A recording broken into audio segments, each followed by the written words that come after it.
Hello friends, it's Sarabjit here again. In this second video of this week, I'll be talking about gearing up for the journey. Once we are on a journey, the most important thing is that we should know what we need to do before we take on the journey. So here are the basics you need to remember when gathering tools and techniques and things like that to gear up for the journey. Set up your business and tools based on what is your vision.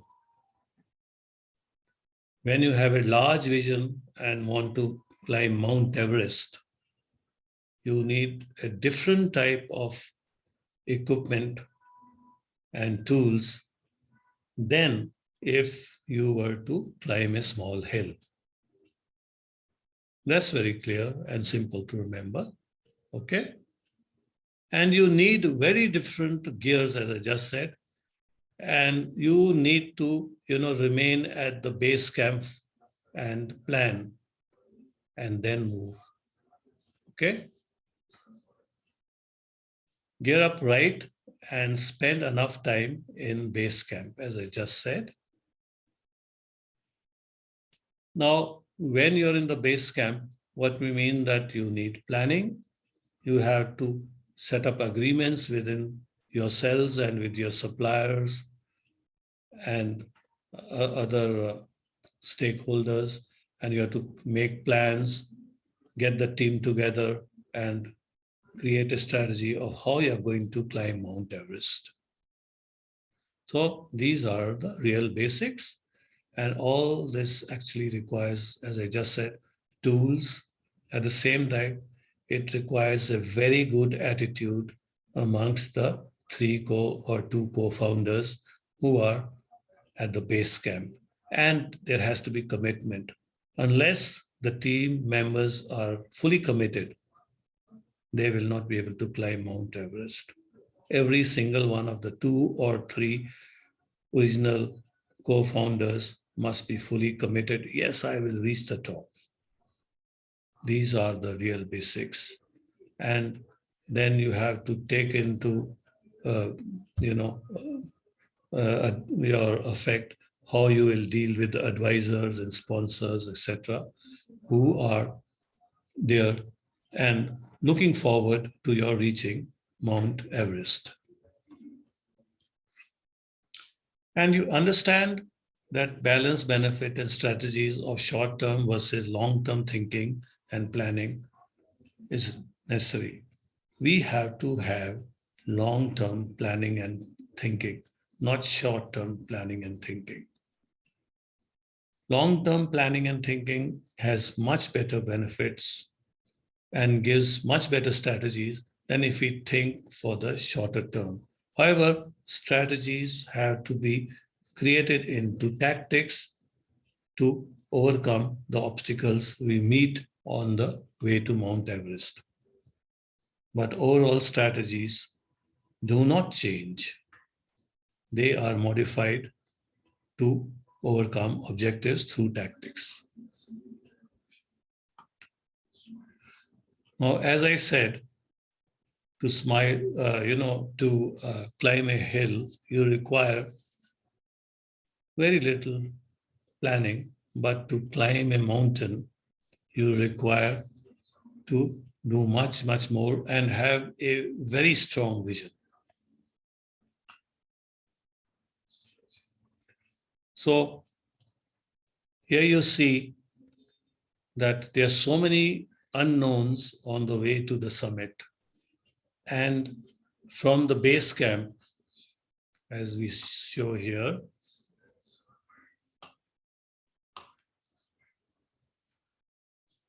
the road is not all that smooth. You go winding up and through the unknowns, and you have to spend a lot of time at the base camp to plan before you actually start the journey. Planning is the key. Now, planning requires something more than just teams. So teams have to have the right culture. Unless the team has the right culture, it will not be able to do more than it should with finalizing the idea. So the right team is the key, and the more important, and this is more important than the finalized idea. Okay. So why do we say that the right team is the key and more important than the finalized idea? Because if you do not have the right team, say there are two members and one is not committed, that's the wrong team. If you do not have the right team, then no matter how good the idea, you are still likely to fail. So good team can succeed even from a bad idea as they learn, adapt, and can find the right idea as they go along. You know, an idea which seemed good in the beginning, we may find that no, it lacks something. So if it's a good team, it will modify this idea as it goes forward and create the right idea. So a bad team can't get even a good idea to work. Just think, why is this so? Those that do more are more lucky. Volume always leads to more opportunities and faster learning. The more you do and more you try, the more lucky you seem to those who are outside. But it is not really luck. It's just that when you do more and more to achieve something, you are constantly learning very fast and developing yourself and looking at opportunities in the right manner, and then you succeed. Okay. And you must be international by design. In today's post-COVID world, a local small idea is not what we are looking for. We are looking for ideas that lead to total breakthrough thinking and give us products that are totally new to the world. Totally new to the world is possible, and we must achieve that. We cannot be trying to imitate somebody. So be international by design. Think of the world as your market.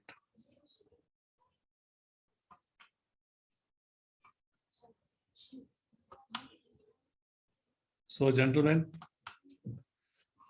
so how do we design a company's culture? Because without the culture, a company will not succeed. You can design it or let it just develop. A culture will always be there in any companies. If you do not think about developing a culture, it will develop on its own. And that's not really desirable because it may not be the right culture. You have to design it and make it what you want it to be. So first what you do, you plan, set agreed values. Culture depends on the values that you have as a company. A startup is a company. So you have a set of agreed values first. In reality, culture is always defined by actions taken and not by some piece of paper. Culture is always defined by actions taken by the 2 or 3 co-founders working together, because the way they actually take actions ultimately determines a live culture, which will stay with the team and with the company from the beginning right up to the time it has scaled up. So protect the culture with agreements. That's the next step. So that there is a tool to act on to fix things if someone's actions cannot be corrected. When you have more people in the team, as you will have when you go into the next stage from 0 to 2, Some people may not, act properly. Then you must have agreements in place to ensure that corrective action can be taken. Maybe somebody who cannot be corrected, he'll be asked to leave. And protect your culture, and it will protect your company. Without the culture, there is no company. So a sample set of values on which a culture is made is given now. Deliverables matter. Everyone should add measurable value. Everyone in the company must be prepared to deliver measurable value. Everybody must pull his weight. Okay? Being committed, proactive, and taking charge. Everybody has to be committed, proactive, and be willing to take charge of what he's dealing with. And in case somebody is not able to do something, just push him and help him along the way. Being passionate about your work.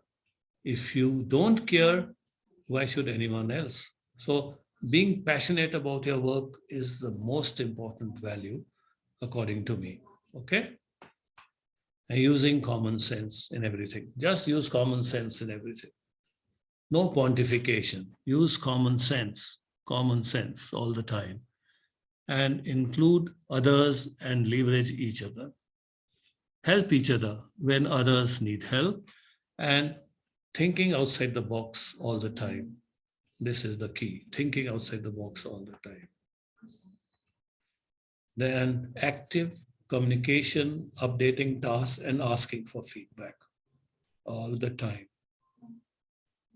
All the time you ask for feedback from others about your work, how you are doing, how they are doing. Communication is the key, real key. Then we have to have constructive criticism. Mostly people fail because they do not like criticism, but criticism is necessary. And when you criticize somebody, here as a value, we say this is constructive criticism. Somebody is criticizing something only because he thinks that, it is not right. There has to be some other way.